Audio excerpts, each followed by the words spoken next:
Au nom du Père, du Fils et du Saint-Esprit. Amen. La paix de Jésus soit dans votre maison, sa paix et sa joie. Saint Évangile selon saint Matthieu, chapitre 9. Que ta parole, Jésus, rentre dans mon esprit, que ma bouche proclame ta parole et que mon cœur l'accueille. Et nous sommes au verset 32 à 38. Les aveugles étaient tout juste sortis lorsqu'on présenta à Jésus un homme qui avait un démon. Il ne pouvait pas parler. Jésus chassa le démon et le muet commença à parler. Voilà donc la foule tout émerveillée, car les gens disaient « On n'a jamais rien vu de pareil en Israël. » Cependant, les pharisiens étaient là pour dire « Il chasse les démons avec l'aide du chef des démons. »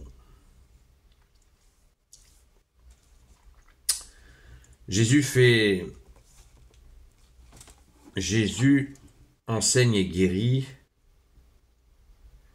mais il confie la même mission au groupe des 12. Excusez-moi, je continue au verset 35. Jésus faisait la tournée des villes et des villages. Il enseignait dans leurs synagogues, il proclamait la bonne nouvelle du royaume et guérissait n'importe quel mal ou maladie. En voyant ces foules, il eut pitié d'elles, car elles étaient accablées et sans réaction, comme des brebis qui n'ont pas de berger. Alors il dit à ses disciples, la moisson est abondante et les ouvriers sont peu nombreux. Priez donc le Seigneur de la moisson pour qu'il envoie des ouvriers à la moisson. Merci Jésus, alléluia. Eh bien oui, les ouvriers à la moisson. Je me nomme justement de cette manière-là, ouvrier de Jésus, dans le sens où tu l'as dit, Jésus, la moisson est abondante et les ouvriers sont peu nombreux. Priez donc le Seigneur de la moisson pour qu'il envoie des ouvriers de la moisson. Quelle est donc cette moisson? Eh bien, c'est toutes celles et ceux qui veulent retrouver Jésus, qui veulent retrouver cet espoir dans le royaume des cieux, merci Jésus, seulement par toi, alléluia. Voilà, la moisson est abondante et les ouvriers sont rares, effectivement, les ouvriers sont rares. Qu'est-ce que tu nous dis, bien-aimé Jésus, à propos de ces aveugles? Et ça j'en ai parlé hier, déjà dans la vidéo d'hier. J'avais dit hier que je reviendrais sur cette déclaration des pharisiens au verset 34. Cependant, les pharisiens étaient là pour dire « Ils chassent les démons avec l'aide du chef des démons ».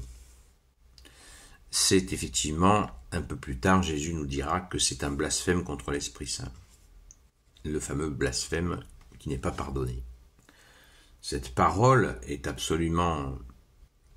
Il faut bien la comprendre parce que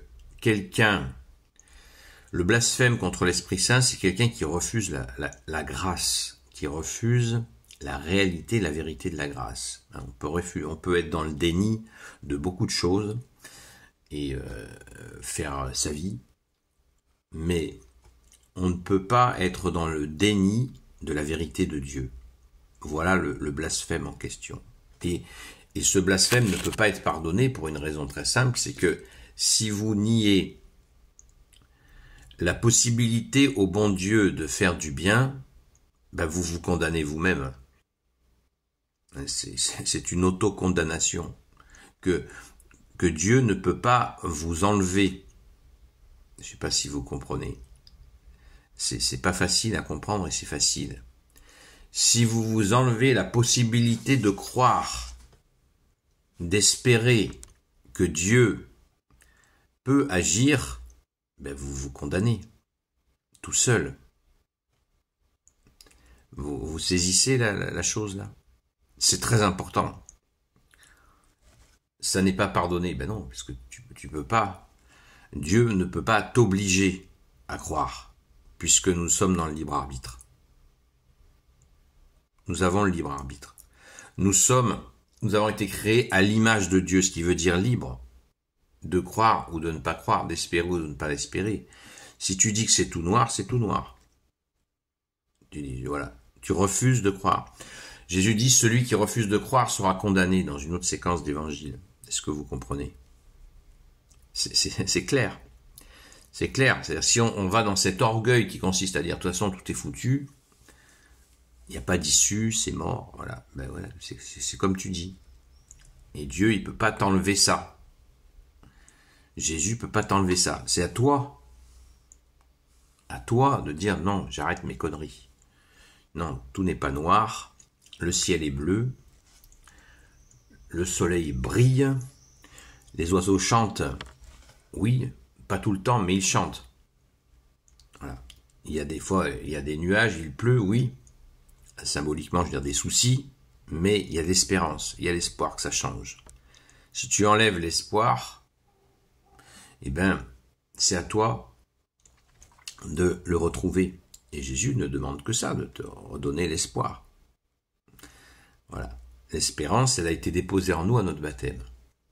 À notre saint baptême catholique, nous avons retrouvé l'espoir. Nous avons reçu l'espoir.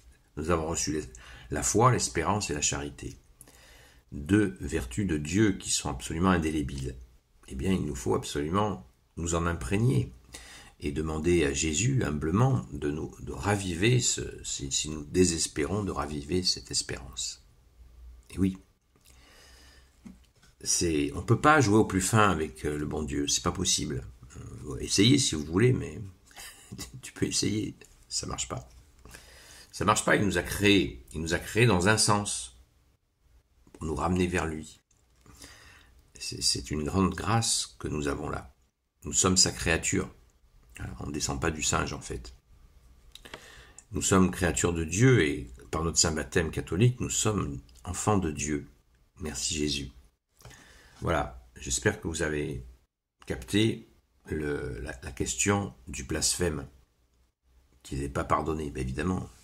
Si toi tu lâches l'affaire, si toi tu lâches la ténèbre, si tu te dis bah, oui j'espère, j'espère que ça va changer, que ça va bouger et qu'il va se passer quelque chose et que le bon Dieu va intervenir. Jésus, tu es le roi de gloire, le Dieu de nos vies, tu as été institué sauveur du monde et le monde va être sauvé.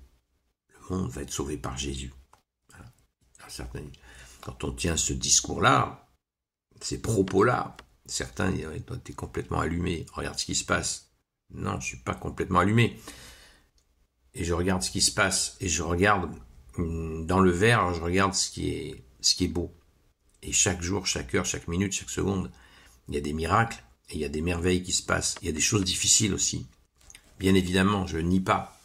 Mais il y a aussi plein de choses. J'avais comme ça une discussion, enfin, ça avait tourné en dispute avec une personne. Il n'y a rien à faire. Elle voulait noircir l'église. C'était tout noir. Je dis non, c'est pas vrai. C'est faux. L'église a fait des merveilles et fera des merveilles. L'église catholique, oui. Oui, il y a eu des choses, difficiles. Mais déjà, il faudra un petit peu les étudier un peu plus à fond pour savoir cette réalité que vous dépeignez est-elle vraie? Est-ce que cette histoire que vous avez entendue sur l'église, est-ce qu'elle n'était pas été exagérée par des gens ennemis de l'église? Ah, justement, le malin, il fait le malin. Et il essaye de véhiculer une fausse idée de l'église catholique, qui a fait et fera des merveilles. Parce que Jésus en est la tête. Tout simplement. C'est comme ça. Et c'est beau, c'est notre bonheur. Merci Jésus. Donc soyons... Pourquoi je vous dis tout ça? Écoutez. Verset 36. En voyant ces foules, il eut pitié d'elles, car elles étaient accablées et sans réaction, comme des brebis qui n'ont pas de berger. Je vais le répéter parce que je crois qu'il faut vraiment qu'on l'entende. Verset 36 à Matthieu chapitre 9, verset 36. En voyant ces foules, il eut pitié d'elles, car elles étaient accablées et sans réaction, comme des brebis qui n'ont pas de berger. Ben voilà. Donc, si on fait les brebis sans berger, eh ben, voilà ce qui nous attend. Accablé, sans réaction. Voilà. C'est ce qui s'est passé. Voilà. Élection, piège à mouton. Accablé. Sans réaction. Ouais, ça y est, le cirque continue. Ben oui. Ben oui, vous y avez été. Et voilà, ça continue. C'est comme ça. Alors que nous avons l'espérance de sortir de cette république qui se termine. Mais il y en a encore qui veulent jouer. Face, ils gagnent. Face, nous perdons. Voilà le système des... Face, pile, ils gagnent. Face, nous perdons. Voilà, pile ou face. Voilà ce qui se passe. Voilà ce qui se passe. Il nous faut espérer que un autre système, un autre paradigme, comme dirait ce mot savant, qui est assez agaçant parce que un autre système, on le dit plus classiquement. Paradigme, ça veut dire voilà, une autre façon de faire. C'est un gros mot. Et voilà ce que ça veut dire. Une autre façon de faire. On n'est pas condamné à la République. La République a été instaurée par l'ennemi des âmes, par le diable. Il faut vous réveiller, là. Faut qu'on se réveille tous. Du cauchemar. Voilà, la vérité, elle est là. Et quand ils ont coupé la tête du roi, Louis XVI, la miséricorde de Dieu, elle est en pause. Elle attend. Bon, Dieu attend pour nous donner miséricorde à la France. Il attend. Il attend il va pas donner, Jésus va pas nous sortir de ça, sans nous débarrasser de ça. C'est logique. Il ne peut pas aller contre lui-même, puisque la République s'est faite contre l'Église catholique, contre la foi catholique, contre la France. C'est clair. C'est clair et net, mais il y en a encore beaucoup qui s'imaginent que non, ça va changer. Ouais, ça va changer. Non, ça ne va pas changer. Avec ce système-là, ça ne changera pas. Il est totalement verrouillé. C'est ainsi. Je répète encore. Saint Matthieu chapitre 9, verset 36. En voyant ces foules, il eut pitié d'elles, car elles étaient accablées et sans réaction, comme des brebis qui n'ont pas de berger. Alors il dit à ses disciples, la moisson est abondante et les ouvriers sont peu nombreux. Priez donc le Seigneur de la moisson pour qu'il envoie des ouvriers à la moisson. Retroussons-nous les manches, Jésus est le seul sauveur pour l'éternité. Amen. Donc tous les espoirs sont permis, il nous faut redevenir catholique pour que la France soit libérée. Voilà. C'est tout à fait, c'est simple. C'est tout simple, c'est peut-être trop simple. Alors, haut les cœurs les amis, haut les cœurs, si vous n'êtes pas des amis, haut les cœurs quand même. Haut les cœurs parce que Jésus est le seul sauveur institué par le Père. Donc il nous faut redevenir catholique, retrouver les valeurs catholiques, les mettre en pratique, appliquer la parole de Jésus, c'est ça les valeurs. Il suffit de regarder autour de nous.